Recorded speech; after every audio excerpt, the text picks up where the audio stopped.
నమస్తే అండి. నా పేరు doctor Satish Reddy. Consultant clinical and interventional pulmonologist at Care hospital Hitech City. సీఓపీడీలో 2 టైప్స్ ఉంటాయి. మనకి ఎంఫైసీమా అంటాం, క్రానిక్ బ్రాంకైటిస్ అంటాం.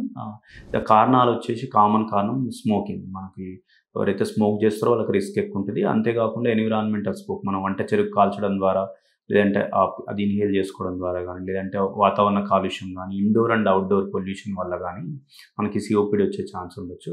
అంతేకాకుండా ఎవరికైతే ఇంతకుముందు ఇన్ఫెక్షన్స్ వచ్చి తగ్గిపోతాయో, పోస్ట్ టీబీ కానీ, పోస్ట్ హెచ్ఐవి కానీ, వాళ్ళకు కూడా లంగ్స్ వీక్ అయ్యి మనకు సీఓపీడీ వచ్చే ఛాన్స్ ఉండొచ్చు. లేదంటే ఎవరైనా లో బర్త్ వెయిట్ కానీ, లేదంటే లంగ్ డెవలప్మెంట్ సరిగా ఉండదో వాళ్ళకు కూడా మనకి ఏజ్‌తో పాటు సీఓపీడీ వచ్చే ఛాన్స్ ఉండొచ్చు. అంతేకాకుండా జెనెటిక్ కారణం ఉంటాయి. ఆల్ఫా-1 యాంటీట్రిప్సిన్ డెఫిషియన్సీ అని కొన్ని అదర్ జెనెటిక్ రీజన్స్ వల్ల కూడా మనకు సీఓపీడీ వచ్చే ఛాన్స్ ఉండొచ్చు. ఈ సీఓపీడీ లక్షణాలు ఎలా ఉంటాయి? ఈ సీఓపీడీ లక్షణాలు కామన్‌గా మనకి సేమ్ బ్రెత్‌లెస్‌నెస్ ఉండడం గానీ, ఆయాసం ఉండడం గానీ, చెమట ఉండడం గానీ, చెమట లేకుండా కూడా దగ్గుతో గానీ ప్రెజెంట్ కావచ్చు. అంతేకాకుండా పిల్లి కూతలు ఉండడం ద్వారా గానీ, లేదంటే వాళ్ళు జనరల్‌గా సీఓపీడీ ఓల్డ్ ఏజ్ వాళ్ళకి రావడం వల్ల వాళ్ళు ఫెటిగ్ అంటాం, ఆ వీక్‌నెస్ వల్ల గానీ, వాళ్ళు కొద్ది దూరం నడిచిన ఆయాసం రావడం గానీ, వెయిట్ లాస్ గానీ, ఒక్కోసారి COPD associate other conditions, repeated ఇన్ఫెక్షన్స్‌తో కూడా మనకు ప్రెజెంట్ అవుతుంటారు. మనం ఈ సీఓపీడీని నిర్ధారించుకోవడం ఎలా? మనకు ఎవరైతే మోర్ దాన్ 40 ఇయర్స్, 50 ఇయర్స్ ఉండి మనకి రెస్పిరేటరీ సిమ్టమ్‌తో వచ్చి స్మోకింగ్ హిస్టరీ ఉండి ఆ సిమ్టమ్స్ చూసుకుంటాం. తర్వాత మనకు స్పైరోమెట్రీ అంటాం. స్పైరోమెట్రీలో వాల్యూస్ చూసుకొని రివర్స్ జనరల్‌గా ఆస్తమాకి సీఓపీడీ డిఫరెన్స్ ఏంటంటే మనకి సీఓపీడీలో రివర్సిబిలిటీ ఉండదు. పోస్ట్ బ్రాంకోడైలేటర్ FEV1/FVC చూసుకొని మనం సీఓపీడీని నిర్ధారించుకుంటాం.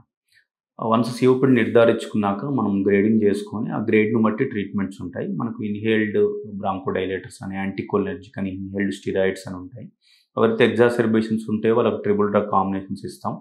సేమ్ మనం పేషెంట్‌ని ఫాలో అప్‌లో పెట్టుకొని వాళ్ళ సిమ్టమ్స్‌ని బట్టి మనం ఇన్‌హేలర్ డోసేజ్‌ని తగ్గించుకుంటూ వస్తాము. But inhalers are the mainstay of treatment. Plus smoking avoidance. Smoking అనేది కంపల్సరీ అవాయిడ్ చేయాలి. స్మోకింగ్ అవాయిడ్ చేస్తే ఆ తీవ్రత కూడా తగ్గే ఛాన్స్ ఉంటుంది. ఆ ఇండోర్, అవుట్‌డోర్ ఎక్కడైతే రిస్క్ ఆఫ్ పొల్యూషన్ కానీ, ఎక్స్‌పోజర్ ఉంటుందో వాటిని వీలైనంత తగ్గించుకోవడం ద్వారా కానీ మనం ఈ సీఓపీడీని ప్రివెంట్ చేసుకోవచ్చు. ఎగ్జాసర్బేషన్స్ రాకుండా ప్రివెంట్ చేసుకోవచ్చు. ఇంకోటి ఎవరికైతే సీఓపీడీ స్మోకింగ్ సెషన్స్‌తో పాటు ఆ వ్యాక్సినేషన్ కూడా తీసుకోవడం ద్వారా మనకి ఎగ్జాసర్బేషన్స్ రాకుండా ప్రివెంట్ చేసుకోవచ్చు. అండ్ కొత్తగా సీఓపీడీలో కూడా మనకి బ్రాంకోస్కోపిక్ అడ్వాన్స్ ట్రీట్మెంట్స్ వచ్చాయి. బట్ ఇండియాలో ఇంకా అంత డెవలప్ కాలేదు. వెస్టర్న్ కంట్రీస్‌లో ఎక్కువ చేస్తుంది. మీరు తీసుకునే అదే మందులు, అదే నాణ్యమైన మందులు, కానీ సగం ధరకే. అవును, మెడ్ ప్లస్ బ్రాండ్స్ పై 50 to 80% తగ్గింపు.